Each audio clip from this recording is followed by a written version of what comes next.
Hey everybody, welcome back to the Thinking Palette. I'm Dr. Amay Parekh. I hope you've been enjoying the tutorials. So today we are going to be painting another beautiful watercolor flower, the pink colored cosmos flower. With its petals, the wet on wet technique, we're going to go a lot of things today.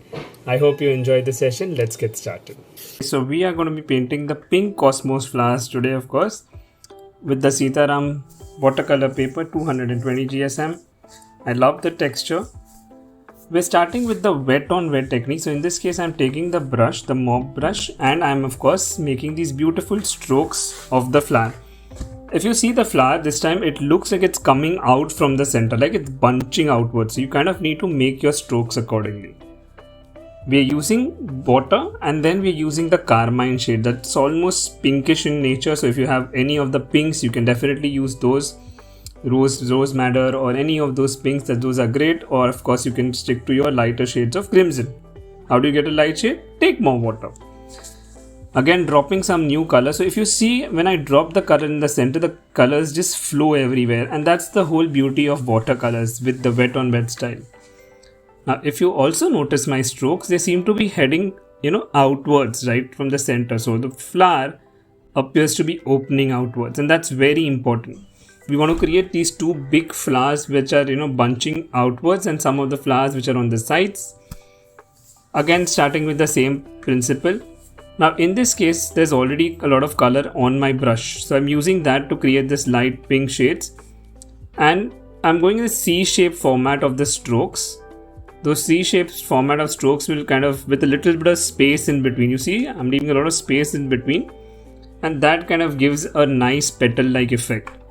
So don't kind of just make it going everywhere in all the directions. I want you to pay attention, add the color in such a way that it can see some space in between them. So we're done with two flowers. The top one looks a little darker and more vibrant. The lower one looks a little more muted and mellowed.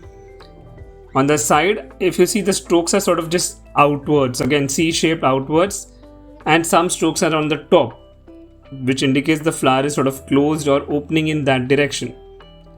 The beauty of loose watercolors is you don't have to be perfect. You just have to kind of follow the design. In the middle, take your yellow deep or yellow ochre or chrome yellow, whatever you have, to add the center part. Take a dark shade of green like your emerald green or viridian hue. You can add a little bit of brown to it. Thin, firm strokes, and that will give you a nice stems. You can use the belly of the brush to make your leaves. Depends on what is your favorite style. For example, in my case, I like to kind of have a little bit of roughness to the leaves, not have absolutely perfect leaves. That's my particular style, but you can find your own design. And if you want to follow the exact leaves of the flower, please feel free to do so. Now this picture composition look kind of empty. So what we do is create these buds, or we create some like different types of flower petals just by dipping some strokes. So purples, blues, in order to get those nice effects. So we have the ultramarine light and the violet light to create these beautiful strokes. Finish by making more leaves. You can continue with your sap green. You can use any of the shades which are comfortable for you. Just finish the leaves. Once you feel the center portions dried of the flower, you can go back with a higher or darker shade. You can stick to your violets. You can even stick to your carmine and make the center portion much darker with definite strokes.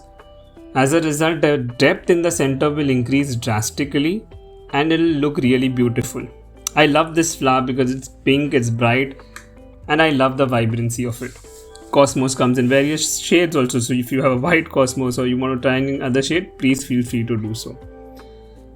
Finally, adding more details in the center of the flower with a darker shade, maybe like a dark brown or a lamp black, whatever you have, and we are good to go. I hope you enjoyed that tutorial. If you like the video, remember to press the like button. See to that you subscribe to the channel, press on the bell button for reminders, and of course comment and share. See you soon.